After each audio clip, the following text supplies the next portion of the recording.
playoff series than LeBron, I mean you have longevity. That means that you have to play in the modern era, like the 2000s, so that eliminates Kareem. That also means that you have to be really good and have more rings than LeBron. So I'll say that person is Timothy Duncan. Oh, so close. So close. Oh, I guessed Kareem. I was wrong, too. It's Derek Fisher. Oh, that is wow. No, but Tim Duncan is a great guess. But it's Derek Fisher. Look at Hembo. That's such a devious answer. The other names on the list. Look at this, McNutt. Look at this. The other names. That was my guess. Robert Horry. I guessed Kareem Abdul-Jabbar. He guessed Tim Duncan. The answer is Derek Fisher. Wow. That's a great question. Time to be Fish. That's a great question. All right, McNutt is here. Jalen is here. That was a good one. I enjoyed that, even though I would love for him to have gotten it right. Okay, so let's talk about these Lakers, Jalen. They get a Minnesota team that is going to come in shorthanded tonight. No Rudy Gobert. Huge advantage for LA. If they win tonight, they get that 7 seed. They get almost an entire week to rest. Your buddy and mine, Big Perk, said on First Take yesterday, the Lakers are winning the West. What do you say? I don't believe they're winning the West, but they go from being a team that's a part of the play-in. Let's not ignore the play-in is what the Lakers are a part of. Mm-hmm. They're going to beat the Minnesota Timberwolves because of Rudy Gobert in particular and his poor decision to put Kyle Anderson in the middle of a basketball game. And obviously Jaden McDaniels to punch a wall in the middle of a basketball game and fracture his hand. But with that being said, they get out of the play-in and they do get to the second round. Now, when you play against Memphis, Ja Morant is spectacular. And Desmond Bane is a great backcourt teammate. And Dylan Brooks is going to continue to be one of my favorite irrational confidence guys in the league. And Jaren Jackson Jr. is my defensive player of the year. But I would likely pick the Lakers to win that series as well. However, as you continue to advance in the playoffs, the game is going to slow down. And this is where I disagree with Perk. In the half-court offense, we know what we get from LeBron. We know what we're going to get from high-level AD.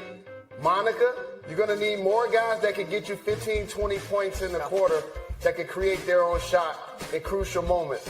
Therefore, I believe that team that's going to win the Western Conference is the Phoenix Suns. Mm-hmm. Kevin Durant, 55% from the floor, 40% from three, 90 from the free throw line. They're undefeated with him in the lineup. Devin Booker just led them to the NBA Finals 2 seasons ago. They're going to be virtually unstoppable when the game slows down. And DeAndre Ayton diving to the basket, touching the ball around the hoop, finishing and playing defense. And Chris Paul spotting up and making threes. So the Phoenix Suns, for me, are my choice to win the West. I didn't even ask you this all morning long, McNutt. Who do you like to win the West? Lakers, Warriors, Suns. There's so many intriguing Nuggets who we seem to be overlooking. Go ahead. It's so tight. Yesterday, I reserved the right to change my mind. The Suns were my team that I thought had the edge. And in fact, I was just digging into some of Devin Booker's numbers because I actually think, as excited as we are about the addition of KD, you got to look at Devin Booker as a guy that has been there. And to Jalen's point, he shot like 45% and averaged 28 when they got to the finals in 2021, the 2021 season. I'm still a little bit concerned about their depth in the nature of a series, Jalen, right? Like, yes, there's a beautiful small sample size in which KD has made that team virtually unstoppable, but the cadence of a playoff run, 16 games to get to a finals, right, or to win a finals, is a little bit different with them. But I also think, Memphis is hurt, but I do wonder what they gleaned from their experience last year. It's worth pointing out, as Jalen said, if the Lakers win tonight, they would get Memphis in that first round. No play-in team has ever even won a round. If LeBron and the Lakers were to get through that, it would be the first time. I know it's a small sample. There's only been a play-in for a few years, but no team has done that. Okay, let's talk about a team that didn't even come up there, and that's the defending champs. Jalen, I know you've heard this, but for anyone who has not, this was Klay Thompson a few days ago sounding awfully confident about the Warriors going forward. Listen. We have to value the ball more, take great shots, and communicate on defense. We do those three things. I don't. Get up. What a busy day we got working here at the Seaport. We are brought to you by Patron. Perfection starts with Patron. Maybe that's what was in the legendary coffee cup that Jeff Darlington was holding at the NFL owners meetings. I suppose we'll never know.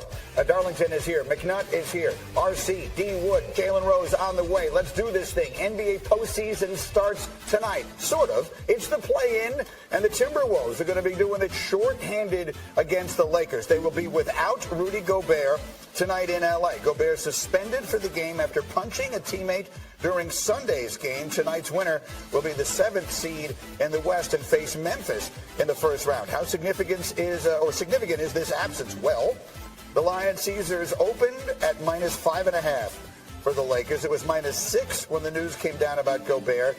Now the number is 8. Meanwhile, Kendrick Perkins was on First Take yesterday saying stuff like this. The Lakers are going to the NBA Finals. When you look at the Western Conference and you look at if they potentially match up with the Memphis Grizzlies, they're going to beat the Memphis Grizzlies. They could beat any team in the West, including the Memphis Grizzlies and the Phoenix Suns and the Golden State Warriors. So when I look at them and what they've been doing over the last 2 months, I have them going to the NBA Finals. Perk has them going to the NBA Finals. As I sit down and make a list, I can count at least 6 teams in the West that I could make a legitimate argument I could see coming out of that Western Conference. So if one of them has these 2 guys, I guess I understand the logic of picking them. It's what he said. What do you say? It makes sense. It makes sense. I think differentiating factors at this point to me are experience and I would say momentum. And certainly the Lakers are the leaders in terms of momentum, how they've looked since All-Star break, the way Anthony Davis is playing, who I believe is going to have to be the key cog if the Lakers are going to get this done. He's shooting 57% from the field since All-Star break, averaging 26 points.